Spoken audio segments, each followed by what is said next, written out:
तो मूवी की शुरुआत में हम तीन दोस्तों को देखते हैं जिनके नाम जोश, ओली और पैक्सन होता है। ये तीनों यूरोप में मजे करने के लिए आए होते हैं। वैसे तो तीनों अमेरिका से होते हैं। खैर आगे जोश ओली से आगे का प्लान पूछता है। ओली उसे बताता है आज की रात हम रेल लाइट किले में जाने वाले हैं जहाँ पे हम स्मोकिंग करेंगे और यहाँ की खूबसूरत लड़कियों से मिलेंगे। आगे वो तीनों एक पब में जाते हैं जहाँ पे वो स्मोकिंग करते हैं और वहाँ की लड़कियों से मिलते हैं। उन तीनों में से जोश थोड़ा शाय किस्म का होता है। वो नई लड़कियों से मिलने से घबराता है। वहाँ पे ओली एक लड़की से रेस्ट रूम में इंटीमेट हो जाता है और उसकी फोटोज अपने दोस्तों को सेंड करता है। फिर आगे जोश वहाँ की एक लड़की से टकराता है। तभी उसका बॉयफ्रेंड वहाँ आ जाता है और जोश से लड़ाई करने लगता है। तभी उस पब के बाउंसर वहाँ आकर उन तीनों को पब से बाहर निकाल देते हैं। आगे तीनों अपने होटल पहुँच जाते हैं मगर उस वक्त उनको आने में काफी देर हो चुकी थी जिससे कोई भी उस होटल का दरवाजा नहीं खोलता। फिर वो तीनों होटल का दरवाजा जोर जोर से बजाने लगते हैं जिससे उनके पड़ोसी उनके ऊपर ग्लास की बोतल फेंकने लगते हैं। खैर आगे उनको एलेक्स नाम का एक लड़का अपने रूम के अंदर लेता है। आगे उन लोगों में बातें होने लगती है। एलेक्स उन्हें बताता है मैं स्लोवाकिया से हूँ। फिर पैक्सन उससे कहता है मैंने सुना है वहाँ की लड़कियाँ काफी खूबसूरत होती है। फिर एलेक्स उन तीनों को वहाँ की लड़कियों की प्राइवेट फोटोज दिखाता है और उनसे कहता है अगर तुम भी इन लड़कियों से मिलना चाहते हो तो तुम्हें स्लोवाकिया के एक हॉस्टल में जाना होगा। फिर अगले दिन वो तीनों स्लोवाकिया जाने लगते हैं। जाते समय उनके कोच में एक डच बिजनेसमैन आकर बैठ जाता है। थोड़ी देर के बाद वो आदमी अपना टिफिन निकालकर उनके सामने अजीब तरीके से खाने लगता है जिसे देखकर उन तीनों को उससे घिन आने लगती है। फिर वो आदमी जोश की थाई पे अपना हाथ रखता है जिसके कारण जोश उसके ऊपर गुस्से से चिल्लाने लगता है। तभी वो आदमी तुरंत उस कोच से निकल जाता है। फिर आगे वो लोग स्लोवाकिया पहुंच जाते हैं मगर उस प्लेटफॉर्म पर काफी कम लोग नजर आते हैं। आगे तीनों एलेक्स ने बताए हुए हॉस्टल में पहुंच जाते हैं। आगे पैक्सन वहाँ की क्लर्क से तीनों के लिए अलग रूम की डिमांड करता है मगर वो क्लर्क उससे कहती है यहाँ पे सभी रूम सेमी प्राइवेट है यानी कि आपको दूसरे लोगों के साथ अपनी रूम शेयर करनी होगी। फिर आगे वो तीनों अपने कमरे में जाते हैं जहाँ उस रूम के अंदर ऑलरेडी 2 लड़कियां होती है। वहाँ से बाहर जाते समय वो लड़कियां उनसे कहती है हम लोग स्पा सेंटर जा रहे हैं, तुम चाहो तो हमें ज्वाइन कर सकते हो। फिर तीनों उनके पीछे स्पा सेंटर जाते हैं। वहाँ उनकी मुलाकात नताल्या और श्वेताल्या से होती है। वो दोनों लड़कियां उन्हें रात के पार्टी के लिए इनवाइट करती है। यहाँ पार्टी में जोश नताल्या के साथ और पैक्सन श्वेताल्या के साथ डांस करने लगता है और एक ही दिन में दोनों को एक दूसरे से प्यार भी हो जाता है। आगे जोश स्मोकिंग करने के लिए पब से बाहर आता है जहाँ उसे बच्चों की गैंग घेर लेती है और उससे पैसों की डिमांड करने लगती है। पहले तो जोश उन्हें बच्चे समझकर वहाँ से भगाने की कोशिश करता है लेकिन तभी वहाँ एक आदमी आ जाता है और उन बच्चों को पैसे देता है जिससे वो बच्चों की गैंग वहाँ से चली जाती है। ये वही ट्रेन का आदमी होता है जिसकी जोश ने इंसल्ट की थी। खैर वो आदमी जोश से कहता है ये बच्चे काफी खतरनाक है, ये जो मांगते हैं उन्हें दे दो नहीं तो ये तुम्हारी जान भी ले सकते हैं। खैर आगे तीनों अपनी नई गर्लफ्रेंड के साथ उस हॉस्टल में चले जाते हैं और उनके साथ रात में इंटीमेट हो जाते हैं। अगली सुबह पैक्सन और जोश नींद से उठ जाते हैं और ओली को रूम में ढूंढने लगते हैं मगर ओली वहाँ पे नहीं होता। आगे पैक्सन को एक नया क्लर्क जिसका नाम जेडी होता है उससे कहता है ओली मॉर्निंग में ही यहाँ से चला गया और उसने चेकआउट भी कर दिया। ये सुनकर पैक्सन हैरान हो जाता है और सोचता है ओली हमें बिना बताए यहाँ से कैसे जा सकता है। फिर आगे एक एशियन लड़की जिसका नाम काना होता है पैक्सन को ओली और उसकी दोस्त की एक फोटो दिखाती है और उनसे कहती है उसकी दोस्त ने भी आज सुबह ही यहाँ से चेकआउट कर दिया। ये सुनकर पैक्सन को यहाँ के स्टाफ के ऊपर शक होने लगता है। आगे पैक्सन को ओली का जैकेट पहनने वाला एक आदमी दिखता है। फिर पैक्सन और जोश उसके पीछे जाने लगते हैं। तभी उनके सामने वही छोटे बच्चों की गैंग आ जाती है और उनसे पैसों की डिमांड करने लगती है। पैक्सन भी उन्हें भगाने की कोशिश करता है मगर जोश उससे कहता है इन्हें जो चाहिए वो दे दो नहीं तो ये हमें यहाँ से जाने नहीं देंगे। फिर आगे जोश को ओली का एक मैसेज आता है जिसमें लिखा होता है मैं अपने घर वापस जा रहा हूँ। तभी हम ओली का कटा हुआ सिर देखते हैं जिसे एक टेबल के ऊपर रखा होता है और ओली का फोन एक बूचर यानी कि एक कातिल के पास होता है जिसने उसे मारा था और जोश को मैसेज भी उसी ने किया होता है ताकि उन्हें हॉस्टल के लोगों पर शक न हो। आगे वो बूचर एक बड़ी सी कैंची लेकर एक रूम में जाता है जहाँ पे ओली की गर्लफ्रेंड को एक चेयर से बांधकर रखा होता है। फिर वो बूचर एक कैंची से उसकी पैर का एक फिंगर काट देता है। फिर सीन शिफ्ट होकर जोश पे आता है जो कि हॉस्टल से ओली को बार बार फोन करने की कोशिश कर रहा होता है। पैक्सन उससे कहता है ओली ऑलरेडी अपने घर जा चुका है और हम भी कल यहाँ से निकल जाएंगे मगर उससे पहले आज की रात हम इंजॉय करेंगे। आगे जोश और पैक्सन अपनी नई गर्लफ्रेंड्स को लेकर फिर से उसी पब में जाते हैं। वहाँ पे वो काफी शराब पीते हैं मगर थोड़ी देर के बाद जोश को चक्कर आने लगते हैं और वो अकेला ही हॉस्टल चला जाता है जहाँ एक क्लर्क उसे लेकर एक रूम में जाती है। तभी हम देखते हैं उस क्लर्क के साथ एक अनजान आदमी भी होता है जो जोश को देख रहा होता है। आगे पैक्सटन को भी चक्कर आने लगते हैं और वो भी हॉस्टल जाने की कोशिश करता है, मगर वहाँ से जाते वक्त वो गलती से एक रूम के अंदर कैद हो जाता है। तभी हम देखते हैं वो दोनों लड़कियाँ एक आदमी की तरफ देखकर एक इशारा करती है और उन दोनों ने उनके ड्रिंक में बेहोशी की दवा मिलाई होती है। फिर आगे सीन चेंज होकर जोश पे आता है जो कि एक रूम के अंदर होता है और उस रूम में क्लिनिकल इंस्ट्रूमेंट रखे होते हैं। आगे एक बुचर वहाँ आकर जोश का नकाब उतार देता है। तभी वो बुचर एक ड्रिलिंग मशीन लेकर उसके पास आता है और जोश के बॉडी पे ड्रिलिंग करने लगता है, जिसके कारण जोश जोर जोर से चिल्लाने लगता है।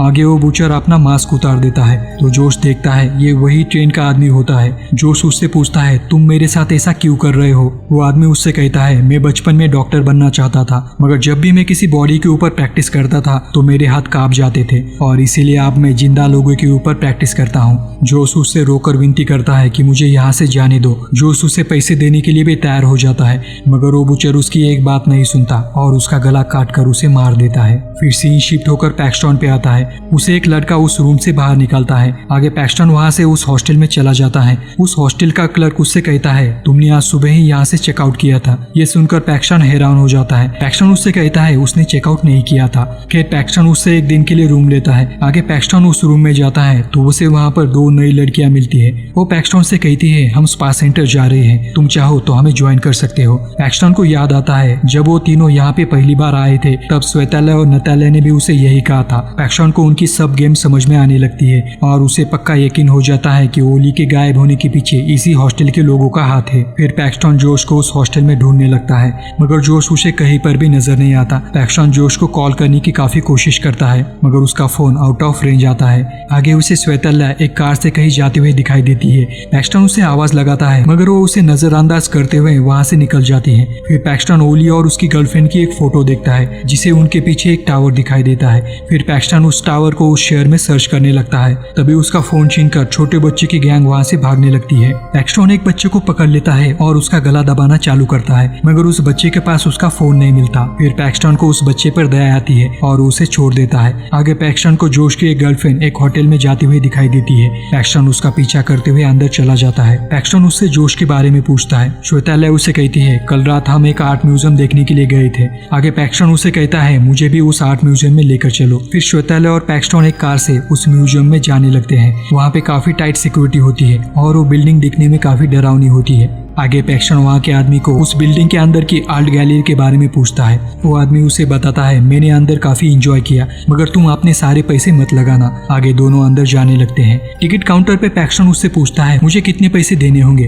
वो टिकट काउंटर उससे कहता है तुम्हारे लिए ये शो फ्री है। ये बात पैक्सटन को काफी अजीब लगती है। फिर आगे जाने के बाद श्वेतालय उसे एक कमरे के पास ले जाती है जहाँ पे वो ट्रेन का आदमी जोश की बॉडी को फाड़कर सर्जन की प्रैक्टिस कर रहा होता है। ये देखकर पैक्सटन शॉक हो जाता है और श्वेतालय को गुस्से से गाली देने लगता है। पैक्सटन उससे पूछता है तुमने ऐसा क्यों किया। श्वेतालय उसे कहती है इसके बदले उसे काफी पैसे मिले हैं और आज भी मुझे तुम्हें फंसाने के लिए काफी सारे पैसे मिलेंगे। तभी वहाँ दो आदमी आकर पैक्सटन को एक रूम में ले जाते हैं और उसे एक चेयर से बांध देते हैं। थोड़ी देर के बाद फिर से वो दो आदमी एक गन लेकर आते हैं और पैक्सटन को कुछ बोलने के लिए कहते हैं। पैक्सटन की आवाज सुनकर वो लोग समझ जाते हैं ये अमेरिका से है। थोड़ी देर के बाद पैक्सटन के रूम में एक बुचर आता है और एक कैंची लेकर उसके चेहरे के सामने से घुमाने लगता है। फिर वो बुचर पैक्सटन के हेल निकाल लेता है और एक नुकीले औजार से उसकी बॉडी को मारने लगता है, जिससे पैक्सटन जोर जोर से चिल्लाने लगता है। उसका चीखना बंद करने के लिए एक आदमी उसके मुंह में एक बॉल का लॉक लगा देता है। फिर वो बुचर एक चेन सॉ लेकर पैक्सटन को मारने की कोशिश करता है और गलती से पैक्सटन की दो उंगलियां और उसकी हाथ की हथकड़ी को काट देता है,